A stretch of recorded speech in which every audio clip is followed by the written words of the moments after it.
Personal productivity. How can you be more productive and get more stuff done in a very short span of time? Welcome to this video. And if you're a knowledge giver and if you're in a business where you're in the information business, you know what? I want to tell you some good news and the bad news. The good news is that yes, you're using your brains and making your brains actually work on stuff.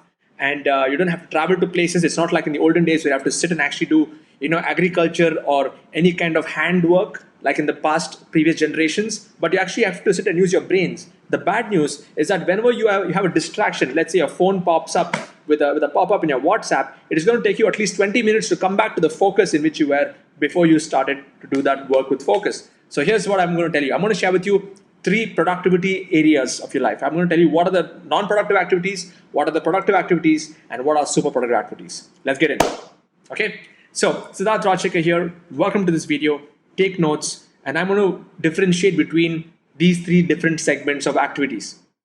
First, let's understand the knowledge worker. Okay, we're all knowledge workers here. And I got this idea from a guy called Eben Pagan many years back. There was a course of his called Wake Up Productive, and there he was talking about Peter Drucker. He says that we are all knowledge workers in today's day and age. We are not somebody who's actually using our hands and legs to go and do work like in the previous generation. So we are all using our minds. We're sitting in front of a system. We are looking, and we are doing work mainly on our computer systems, most of us in the world. And especially now in the day and time where everything is locked down, everybody's at home, the world has changed and everyone is using their brains. But the interesting thing is there's some research that has been done on this topic, which says that those who multitask, who are doing multiple things at the same time, their IQ actually lowers much more than people who smoke up marijuana. Okay? I'll just repeat that. It's crazy, right? Those who multitask, their IQ gets lower much faster than those people who take drugs. Okay? So what does this mean? It means that we have to be very, very careful on how we are using our time to maximize the efficiency of our brain. Because some people have this badge of honor and they say that, you know what, I can multitask. I'm an excellent multitasker. But you know what, the sad truth is it does not work in today's day and age. When I say it does not work, it is actually not going to work in favor of you to get more done. And if you want to get more stuff done, you need to understand that it's all about working in blocks of 90 minutes to 2 hours without any distractions. In fact, put your phone on silent mode and work, and that's what's going to help you get the most results. Because when you're working with focus, and if you get distracted, it is going to take you at least 20 minutes to come back to the point of that same focus level that you were in at the point when you got distracted. So a lot of people who are having this badge of honor saying that they're multitasking, actually in the long run, they're not going to be efficient, they're not going to be very productive. So how can you be more productive? I'm going to share with you something now. Okay, I'm actually going to share my screen and show you all the list of activities that are non-productive, all the list of activities that are productive, and especially in a knowledge business, all the list of activities that are super productive. And I'm going to give you a download of that PDF file if you stay till the end of this video. Okay, so let's go and check it out. I'm just going to open up and jump into my PPT file, as you can see. So let's look at all the non-productive activities. Yes, I'm here on this camera. Okay, all of you can see me here, right? So I made a list of non-productive activities. Talking to friends, surfing the internet, checking and reading emails every few minutes, refreshing your email app or just going into Gmail, responding to all the WhatsApp pop-ups. In fact, on my phone, I've removed the notifications on WhatsApp. Okay, answering your phone or multiple phones that you may have. Now you may think, oh, it's a business call and stuff like that. But I'll tell you one thing. I started to get so much more productive the day that I stopped answering calls. And I started to educate the people who are calling me to message me first before they call me. If you're always available all the time to everyone, it is really not going to help you. Okay. So initially when the mobile phones came, it was very exciting to get a call and call others. But now it's all about, invasion of your time. And time is the most valuable thing right now. Okay. In fact, focus is your most valuable asset. My mentor says that. He said, time is not your valuable asset. He said, your focus. So in order to focus more, eliminate these distractions. Checking website statistics every few minutes. Organizing your desk. Some people, they get ready to get ready to get ready to get ready. In fact, they don't do the real work. They like to organize their desk. They like to put all the things in place. They like to make sure the AC temperature is perfect.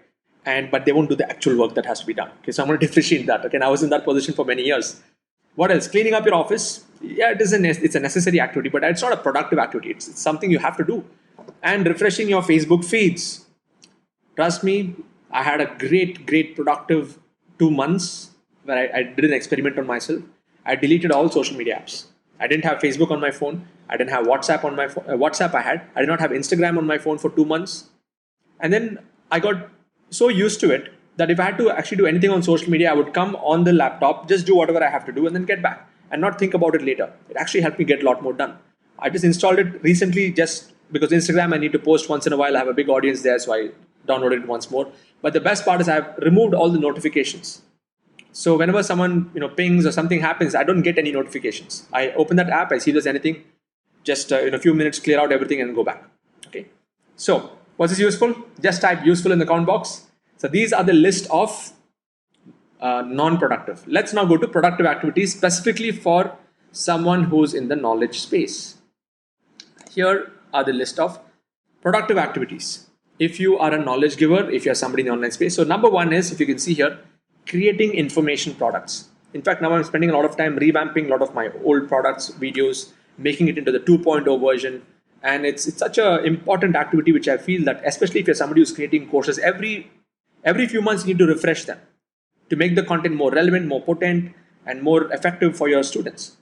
Marketing products. So under marketing, there are many subdivisions: running advertising, doing posting content, videos. Even this, me recording videos is coming down later. Okay, so marketing these videos, managing money projects. So in case you're a consultant and you're getting paid per hour or whatever is your income generating project for your talent that you have, that is an important thing to, that's a productive activity. Writing blogs, recording videos, sharing your blog articles, managing your finances, maybe setting one day in a week where you're just looking at all the numbers, because some people, they get so stuck in their business that they forget on the money part. And for me, I love to have a very, hawkeye on my business transactions that are happening on a weekly basis. Okay. And then also learning on a daily basis. Spending that 1 hour, 2 hours a day. I would recommend, if you're not learning for 1 hour a day, either reading books or listening to videos or a podcast, trust me, you're going to lose the edge. If you want the edge in today's digital age and space, you've got to be learning for at least 1 hour a day. Okay. And I love to learn in multiple formats. Podcasts. I'm not too much of a book reading person, but I'm an audiobook person. And I just plug into audiobooks and keep learning, and I watch a lot of videos. Not a lot of videos, not of multiple people. I've selected like 2-3 mentors that I follow, and I follow them 100%. Okay. So these are the productive activities. So how many of you would like to know what are the super productive activities? Just type super productive in the comment box. Super productive. So super productive activities are those activities where if you do it once, it is able to create like a ripple effect in your whole, in your business.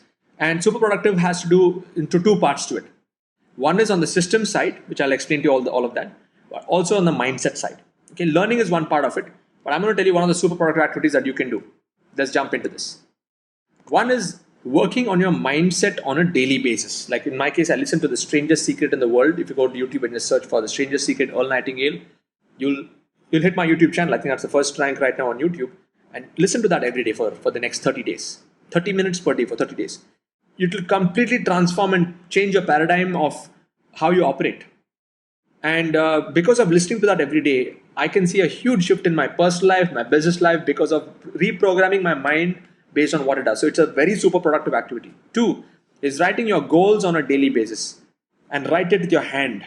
Okay, it has a different sense. When your mind is connected to your hands and you put that on paper at a subconscious level, it gets imprinted. Okay, and it's very powerful. Reading affirmations on a daily basis. So whatever affirmations, go and look up online for affirmations on health, on wealth, on relationships. And affirmations actually help you again reprogram your subconscious mind. And this is actually a super productive activity. Now coming to the systems. If you're able to create systems that create products. For example, I have a system that I've created where we have meetups in our community every single day. And I've created a system where those people who are actually driving the meetup are somebody else, are the leaders of my community. And as soon as the meetup is done, the content goes up into my learning management system, and all the rest of the 7,000 plus students are going through it, they go and check it out. So I've created a system to create products, and I'm not creating that on my own. I've created a system. 2 is speaking and selling through webinars. If you've attended my webinars, you know that's my weekly activity that I do to educate, engage, and get new customers. Creating systems that market products. I've created a system right now within my own team. I have a system of freelancers. So when I posted this one video right now, right? And this video is going to be shared all over social media at a particular interval and sequence, which is not being done by me, and it's not also being done by a software. It's being done by a person who will strategically share this on at specific times of the day in specific locations online. That's going to help me get more leverage on this video. So I've created a system to market these videos. I've created a system to market my products. In fact, I have an automated webinar, which I'm going to give you a link to later. You can go and watch that. That is a system that works 24/7, where it's marketing my products. And every day I get tons of sales automatically without doing the live webinars. I do both. I do live webinars plus automated webinars. So that is a system. Next is building and training teams to create systems, building and training teams to create content, building and training teams to market content. This is also happening. So in a knowledge business, if you're able to be very clear on this, trust me, your level of growth can be, it'll be exponential. I can only tell you that. I'll tell you through practical experience that I used to waste a lot of time before thinking that I'm actually productive and busy, but it was not reflecting in my bank account. It was not reflecting in any kind of results. So now when I was able to clearly differentiate between these three categories, things started to get even more clear. And now I'm very sure, if I'm actually going to go do a video like this, I've removed all distractions, going to focus on this, get this done. I'll have this editing also done, and it'll start to move out. So I work in chunks of minimum 1 hour. Okay, so 1 hour, complete the task, and then move on to the next. And then I love to take breaks in between, and I work from home. So, and especially I'm working in a home now. I have 2 boys, and sometimes it gets very noisy at home. So I prepare my day in such a way that I'm able to do that chunk of work and go spend time with family, and then come back and do work, and go again spend time with family. So there's a whole system that I've created for myself to be more productive. So I hope you found this useful. I have a gift to give you. If you want this PDF, you can go and get it on my chatbot. Okay. So here's what I want you to do is if you go to asksids.com, ASK, in fact, I'll just type that over here. If you go and type, let me just put that over here, asksids.com, you'll be able to see this on the screen, 1, 2, 3 here. If you go to asksids.com, what will happen is it will go into my chatbot, into my messenger. Okay. And once you're inside my messenger, just go and type the word, go and type this word. Go and type the word productivity. Go and type this word. And you'll get this PDF as a download. And what I would like you to do is you'll also get a special link over there. I would like you to go to this link which you're able to see on the screen. I'll just stop this. sids.co/formula. It's in small text below there. If you go to my formula, you'll actually go and check out my automated webinar where I will show you the system that over 7,000 people are implementing right now to move from a level 1 expert to a level 5 expert, which is what I call the digital ecosystem model, okay? The digital coach system. So I hope you found this video useful. Go and check it out. Stay connected. If you're, subscribe to my YouTube channel if you're not there yet. Follow me on Facebook on my fan page, or on Instagram, and just tag a friend. If you can tag a friend or anyone that you know who's a knowledge giver or somebody who's an expert, ask them to watch this video. These 3 things will be a game changer in their life, and they'll actually thank you for it. Okay. All the best, and keep watching out for my next video. Bye bye.